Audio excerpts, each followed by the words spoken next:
next unit of employability skill, which is a part A also. So that is communication skills.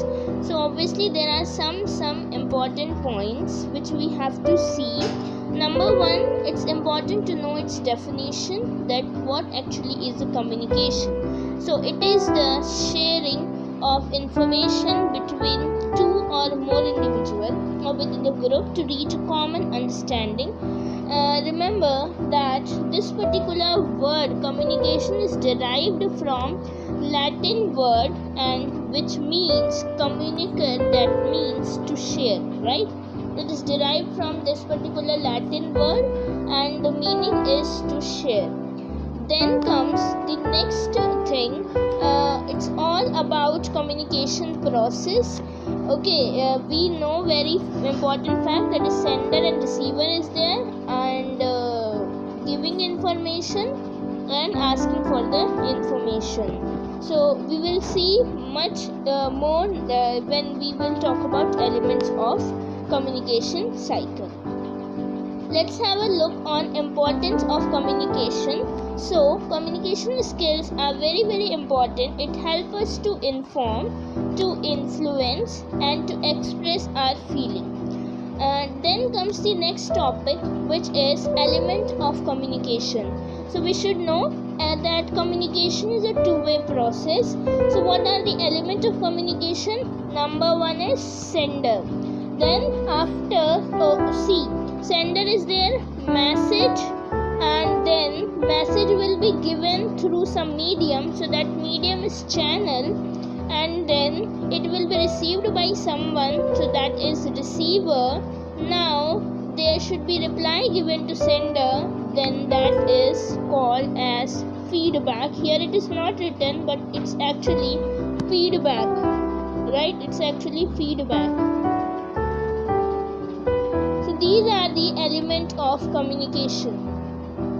So with the help of that particular previous diagram, we can see clearly that communication is a two-way process, and exchange of information occurs. Exchange means they give the information and receive. So while giving the information, speaking and writing are the example, and for receiving information, reading and listening are the example. Now let's talk about perspective in communication. What actually is perspective? So it is the idea, these are the ideas, views or fixed way of thinking, and definitely it affects our communication in many ways. There are different factors which affect the perspective in communication. First factor is language. Language acts as a barrier and it make our perspective, right? Incorrect word, unfamiliar language is also some of the way through which it becomes a barrier. Then comes the visual perception. By just judging the person or by their look and all. Sometimes past experience also play an important role. It could be past experience of the person itself or the other also. Sometimes people make prejudice, and feelings also, how you feel, according to that you react or you behave with the people. And environment also, if it is a noisy environment, definitely it would be difficult to communicate. Some personal factors are there, again your own feeling, habits, etc. Sometimes culture also acts as a barrier.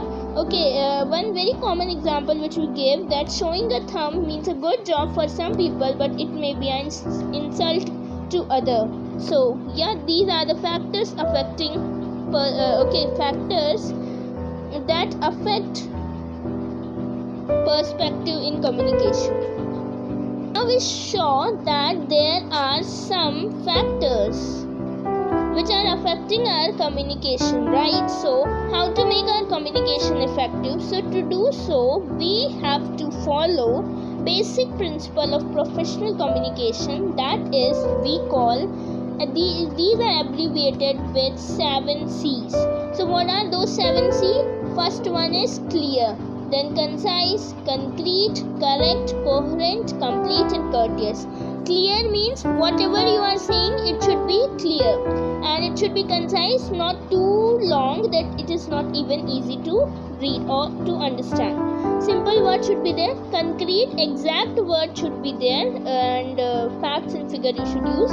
It should be correct, coherent, also means definitely whatever you are saying it should make sense, and it should be complete in all aspects. Do not arise question in other person, and courteous, be respectful, friendly and honest. So that's all about the session 1, which is introduction to communication.